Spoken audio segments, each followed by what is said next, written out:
Damai sejahtera Allah yang melampaui segala akal, itulah yang memelihara hati dan pikiran saudara-saudara di dalam Kristus Yesus Tuhan kita. Amin. Saudara-saudara yang dikasihi Tuhan, firman Tuhan dalam ibadah kita pada saat ini terambil dari kitab Mazmur 124 ayat 1 sampai dengan ayat yang ke-8. Nyanyian ziarah Daud. Jikalau bukan Tuhan yang memihak kepada kita, biarlah Israel berkata demikian. Jikalau bukan Tuhan yang memihak kepada kita, ketika manusia bangkit melawan kita, maka mereka telah menelan kita hidup-hidup. Ketika amarah mereka menyala-nyala terhadap kita, maka air telah menghanyutkan kita dan sungai telah mengalir melingkupi diri kita. Maka telah mengalir melingkupi diri kita air yang meluap-luap itu. Terpujilah Tuhan yang tidak menyerahkan kita menjadi bangsa bagi gigi mereka. Jiwa kita terluput seperti burung dari jerat penangkap burung. Jerat itu telah putus dan kita pun terluput. Pertolongan kita adalah dalam nama Tuhan yang menjadikan langit dan bumi. Demikian firman Tuhan. Saudara-saudara yang dikasihi Tuhan, seandainya ditanya kepada kita, apakah kita pernah menolong dan meminta pertolongan kepada orang lain? Pasti kita akan menjawab, ya, kita pernah menolong dan kita juga pernah ditolong. Walaupun berbeda jenis pertolongan yang kita minta atau yang kita berikan kepada sesama kita. Kalau kita meminta pertolongan dan kita juga pernah menolong orang lain, berarti itu hendak mengatakan bahwa manusia itu ada kelemahan dan butuh pertolongan kepada sesama. Dalam firman Tuhan pada hari ini, pemazmur menyadari bahwa dia lemah dan dia butuh pertolongan. Dalam firman Tuhan hari ini jelas pemazmur mengerti bahwa tidak ada yang bisa diandalkan dalam hidupnya untuk menolong dia melepaskan dirinya dari kesesakan.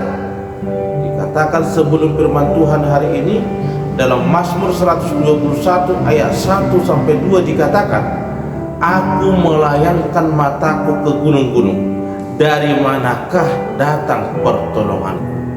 Pertolonganku ialah dari Tuhan yang menjadikan langit dan bumi.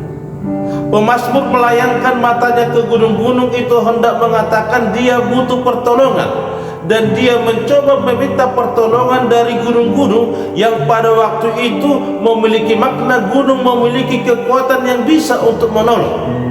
Tetapi dia mengatakan ternyata tidak bisa menolong. Dia katakan pertolonganku ialah dari Tuhan yang menjadikan langit dan bumi. Pemazmur memakai kata gunung-gunung sebagai gambaran bahwa dia sedang mencari alternatif untuk menemukan sumber pertolongan hidupnya. Dia mendapati bahwa tidak ada seperti Tuhan yang dia percayai, dan tidak ada Tuhan seperti yang dia percaya untuk menolong hidupnya. Bahkan kekuatan lain pun tidak bisa untuk melepaskan dia dari jerat pergumulan yang dia hadapi. Pemazmur dalam firman Tuhan hari ini juga menghadapi pergumulan. Dia meminta pertolongan, dan dia mengatakan dalam firman Tuhan hari ini dalam ayat yang ke-8, pertolonganku ialah dari Tuhan yang menjadikan langit dan bumi. Dia katakan pertolongan kita dalam nama Tuhan yang menjadikan langit dan bumi. Pertolongan kita dalam Tuhan sebuah pernyataan keyakinan bahwa sumber pertolongan atau perlindungan kita hanya berasal dari Tuhan yang menciptakan langit dan bumi. Dan firman Tuhan pada hari ini hendak menekankan kepada kita bahwa hanya Tuhan yang mampu untuk mengeluarkan kita dari jerat pergumulan. Hanya Tuhan yang bisa menyelamatkan orang percaya dari musuh-musuh yang datang, yang kuat, yang datang menyerang kita. Firman Tuhan hari ini mengatakan pertolongan kita dalam nama Tuhan yang menjadikan langit dan bumi, mengingatkan kita akan perjalanan hidup orang yang percaya bahwa selama kita hidup di dunia ini, kita akan banyak menghadapi tantangan, banyak ancaman, banyak bahaya, banyak musuh, bahkan banyak yang menakutkan dan akan membinasakan kita. Dalam hal menghadapi tersebut, pemazmur mengajak kita dengan sebuah keyakinan mengatakan pertolongan kita hanya berasal dari Tuhan yang menjadikan langit dan bumi. Ini berasal dari pengalaman bangsa Israel, di mana banyak musuh mereka yang datang menyerang mereka, banyak musuh mereka yang hendak melenyapkan mereka, banyak musuh mereka yang hendak menginginkan kehancuran bangsa Israel. Tetapi pemazmur mengatakan, jikalau bukan Tuhan yang menolong, maka sia-sialah yang akan berlindung kepada dunia ini. Saudara-saudara yang dikasihi Tuhan, bisa saja manusia bangkit melawan kita, bahkan bisa saja amarah alam ini bisa menelan kita, air sungai yang mengalir untuk menenggelamkan kita. Bisa saja hidup di sekitar kita banyaknya musuh kita menjadikan kita takut. Tetapi pemazmur mengajak kita dalam firman Tuhan pada hari ini mengatakan pertolongan kita hanya dari Tuhan. Begitu indah nyanyian Jara pemazmur yang diperdengarkan pada kita pada hari ini, yang mengatakan bahwa hanya dalam Tuhan ada pertolongan yang sejati. Hanya pada Tuhan memberikan kepastian bahwa hidup kita aman dari ancaman-ancaman yang datang menyerang kita. Kita bisa melihat dalam tradisi keyahudian dan kekristenan kita, nama Tuhan digunakan untuk menunjukkan kekuatan dan kuasa Allah yang tidak terbatas. Oleh karena itu, dengan mengatakan pertolongan kita dalam nama Tuhan, seseorang mengakui bahwa hanya Tuhan yang memiliki kekuatan untuk memberikan pertolongan yang sejati dan pasti. Bisa saja memang kita meminta pertolongan kepada teman, tetapi teman yang sejati atau pertolongan yang sejati hanya datang dari Tuhan. Bisa saja ketika kita meminta pertolongan dari teman atau dari seseorang, teman tersebut bisa saja memanfaatkan kita, bisa saja meminta balas atau jasa dari kita. Tetapi ketika kita meminta pertolongan dari Tuhan, Dia akan menolong kita tanpa meminta balas daripada kita, selain daripada setia dan hormat kepada Dia. Dia adalah sahabat kita yang sejati dan pasti, yang mampu memberikan pertolongan, yang hanya menuntut kita untuk senantiasa datang kepada Dia. Dalam firman Tuhan pada hari ini, dalam kitab Mazmur 124 ini menekankan kepada kita pentingnya mempercayai Tuhan sebagai sumber kekuatan dan pertolongan untuk menghadapi situasi yang sulit atau bahkan ancaman yang mengancam keselamatan kita. Untuk tetap setia mengakui pertolongan Tuhan dalam kehidupan kita, ada beberapa cara yang patut kita lakukan berdasarkan firman Tuhan untuk hidup dalam pertolongan Tuhan. Yang pertama, untuk tetap kita mengakui pertolongan Tuhan, bahwa kita harus selalu mengingat hanya Tuhanlah sumber pertolongan dan berkat dari hidup kita. Kita harus mengandalkan Tuhan dalam setiap aspek kehidupan kita dan mengakui bahwa hanya Dialah yang dapat memberikan jalan keluar dari situasi yang sulit tanpa meminta apapun dari kita selain kesetiaan dan hormat kepada Dia dan tunduk kepada Dia. Kalau kepada manusia, bisa saja teman atau sesama kita meminta imbalan, meminta hal-hal yang mungkin bisa menaikkan kita.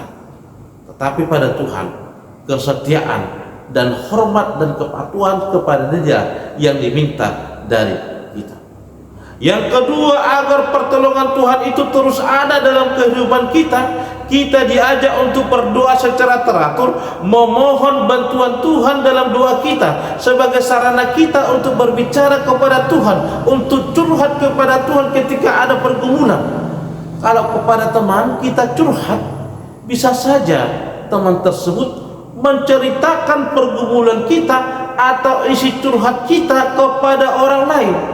Kalau kita curhat kepada media sosial, semua dunia akan mengetahui. Bisa saja ada yang mendukung kita, tetapi juga bisa saja ada yang mencela kita, akhirnya membuli kita. Tetapi ketika kita minta pertolongan dari Tuhan, Dia akan menyimpan rahasia kita dengan baik dan tidak akan menceritakan itu kepada sesama yang lain, dan kita akan aman dari perguncingan-perguncingan. Oleh karena itu, tetaplah mencurahkan segala pergumulan kita, kesesakan kita hanya kepada Tuhan. Bagaimana caranya agar kita tetap meminta pertolongan dari Tuhan?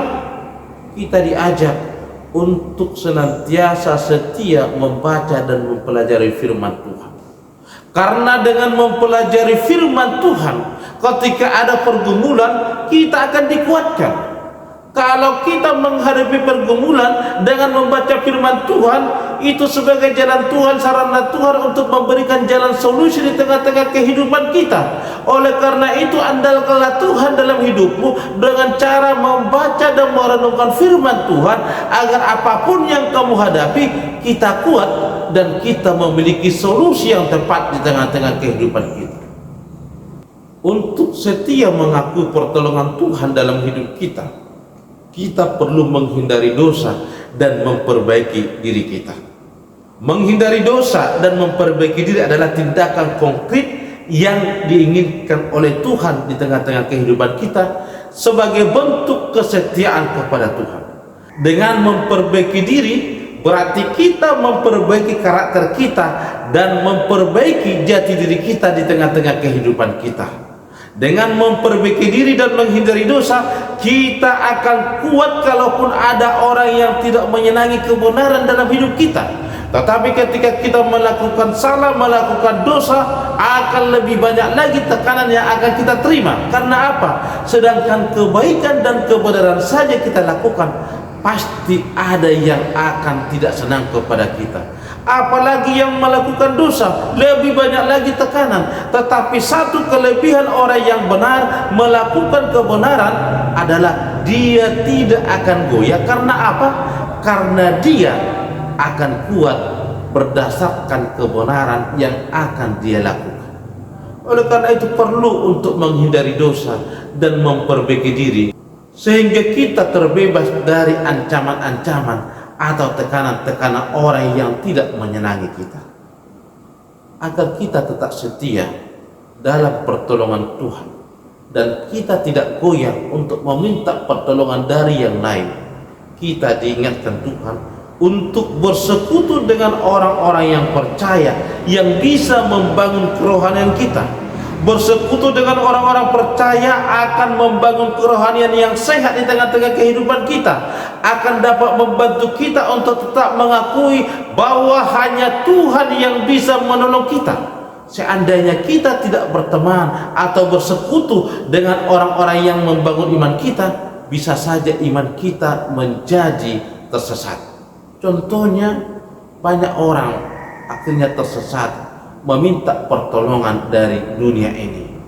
Banyak orang yang minta pertolongan dari kekuatan-kekuatan yang ada dalam dunia ini. Dia pergi ke dukun untuk meminta pertahanan. Di rumahnya ada penjaga-penjaga, dikatakan penjaga rumahnya, dengan menempelkan atau membuat sebuah alat untuk menjaga rumahnya.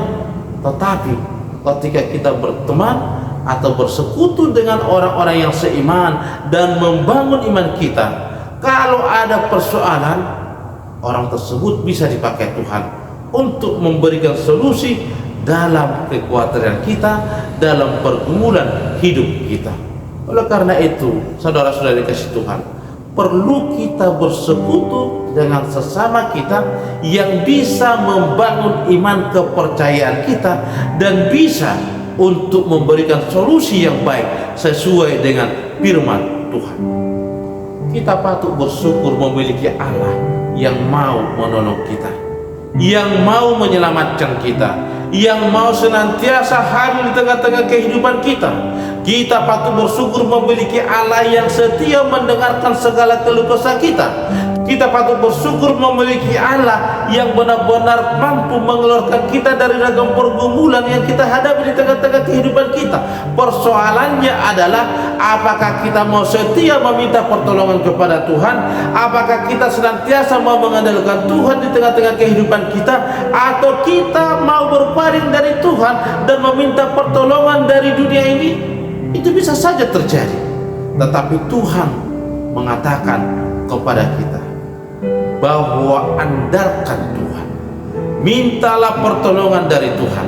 Yang pasti Dia akan memberikan pertolongan di tengah-tengah kehidupan kita, dan Dia akan mampu mengeluarkan kita dari ragam persoalan yang kita hadapi. Kita patut bersyukur di tengah-tengah kehidupan kita. Pertolongan yang besar yang diberikan Tuhan kepada kita adalah membebaskan kita dari cengkraman dosa dan memberikan kita keselamatan yang kekal di tengah-tengah kehidupan kita. Kita tidak bisa keluar dari dosa kita hanya karena kekuatan kita, hanya karena dengan pikiran kita, bahkan hanya karena yang ada dalam diri kita. Tidak bisa. Tetapi karena pertolongan Tuhan melalui anaknya Tuhan Yesus Kristus, kita terbebas dari dosa dan kita mendapatkan keselamatan yang dari Tuhan. Oleh karena itu, andalkan Tuhan dalam hidupmu. Senantiasalah setia kepada Dia. Hidup kita akan penuh sukacita ketika kita mau mengandalkan Tuhan. Dan kita harus katakan di tengah-tengah kehidupan kita sebagai kesaksian iman kita, pertolongan kita datang dari Tuhan yang menjadikan langit dan bumi. Amin. Kita berdoa. Terima kasih Allah Bapa atas kebenaran firman Tuhan yang Tuhan telah perdengarkan pada kami pada hari ini, di mana Tuhan menyapa kami bahwa hanya di dalam Tuhan ada pertolongan yang sejati. Hanya di dalam Tuhan yang menciptakan langit dan bumi kami mampu keluar dari segala pergumulan kami, dari orang-orang yang tidak menyenangi kami, dari orang-orang yang hendak membuat kami terancam dan membuat kami Tuhan tertekan. Tetapi kasih Tuhan begitu besar kepada kami. Tuhan mau menjadi penolong kami, dan Tuhan minta kepada kami agar kami tetap setia untuk datang kepada Tuhan, untuk datang memohon kepada Tuhan, dan hanya untuk mengandalkan Tuhan, bahwa di tengah-tengah hidup ini hanya Tuhanlah yang kami andalkan. Terima kasih Allah Bapa yang baik. Biarlah Tuhan boleh senantiasa menyertai kami, sehingga Tuhan kami terbebas dari segala ragam tantangan dan pencobaan di tengah-tengah kehidupan kami. Dalam Kristus Yesus kami telah berdoa dan mengucap syukur. Amin.